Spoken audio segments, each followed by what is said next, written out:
மகாநதி சீரியல்ல சாரதா தான் வீட்டுக்கு வந்த மாப்பிள்ளை விஜய்க்காக நான்வெஜ்ல வெரைட்டியா சமைச்சு அமர்க்கலப்படுத்துறாங்க. விஜயும் இத்தனை சாப்பாடு ஐட்டம் பார்த்த உடனே என்ன அத்தை மறுபடியும் இலையா, நீங்க இலை போடுறீங்கனாலே நிறைய சமைச்சிருக்கீங்கன்னு தெரியுது, ஏன் அத்தை எனக்காக இவ்வளவு பண்ணீங்கன்னு கேட்க, அப்படிலாம் ஒண்ணும் கிடையாது தம்பி, நான் உங்களை எவ்வளவு திட்டிருக்கேன், என்னென்னலாம் சொல்லியிருக்கேன், இதெல்லாம் தப்புன்னு எனக்கு இப்பதான் புரியுது. நீங்களும் எங்க குடும்பத்துக்கு நிறைய செஞ்சிருக்கீங்க, நீங்க செஞ்சதுக்கு ஈடா என்ன செய்யலன்னு எனக்கு தெரியல, அதுக்கு பதிலா என்னால முடிஞ்சதை நான் உங்களுக்கு பண்றேன் தம்பி, நல்லா சாப்பிடுங்கிறாங்க. விஜயும் குமரனை பார்த்து, என்ன குமரன், என்னை விட அத்தையை சின்ன வயசுல இருந்து உங்களுக்கு நல்லாவே தெரியுங்கல்ல கேட்க, பின்ன என்ன விஜய் எனக்கு தெரியாதா, சின்ன வயசுல இருந்து நான் எங்க வீட்டுல வளர்ந்ததோட அத்தை வீட்டுல தான் ரொம்ப நாள் வளர்ந்துருக்கேன், சொல்ல போனா அவங்க தான் எனக்கு சாப்பாடு செஞ்சு செஞ்சுப்பாங்க. எங்க அம்மா சாப்பாடு நல்லா இருக்குமா இல்ல அத்தை சாப்பாடு நல்லா இருக்குமான்னு கேட்டீங்கன்னா என்னால பதில் சொல்ல முடியாது, ஆனா அத்தை பண்ற சமையலோட டேஸ்டே நல்லா இருக்குங்கிறாரு. சாரதாவும் குமரனை பத்தி புகழ்ந்து பேசுறாங்க. கங்காவை குமரன் தம்பி கல்யாணம் பண்ணதுனால மருமகங்கிற உறவுதான் மாறி போச்சே தவிர குமரன் என்னோட மக மாதிரிதான். சின்ன வயசுல இருந்து நான் குமரனை வளர்க்குறேன். குமரன் தம்பிக்கு ஆம்பளட்னாவே ரொம்ப பிடிக்கும். அவர் இல்லாதப்போ குமரன் தம்பி தான் எங்களை பத்திரமா பாத்துக்கிச்சு, எங்களுக்கு தேவையானதெல்லாம் அதெல்லாம் செஞ்சு கொடுத்தது. குமரன் எனக்கு பையன் மாதிரி தான் சொல்றாங்க.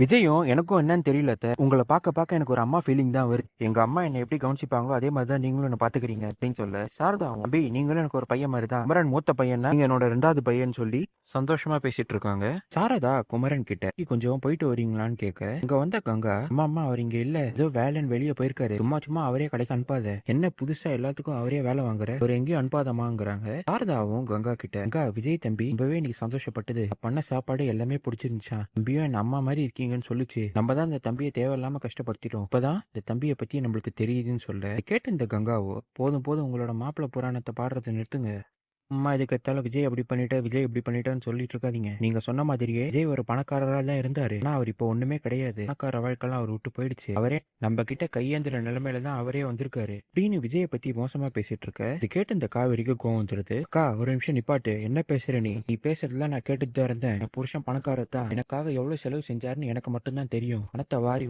இறைச்சாரு, இப்பவும் எனக்காக தான் அந்த வீட்டை விட்டு அவர் வெளில வந்திருக்காரு, ஒருவேளை நீ சோறு போட்டதுனால மட்டும் அவர் கீழே இறங்கிட்டாருன்னு நினைக்காத, திரும்பவும் பழையபடி மேல வருவாரு, அவர் இல்லைனா கூட நான் அவருக்காக நான் பண்ணுவேன், என் புருஷனை பத்தி எனக்கு தெரியும், நீ ஒன்னும் சொல்ல வேணாம்னு சொல்றாங்க.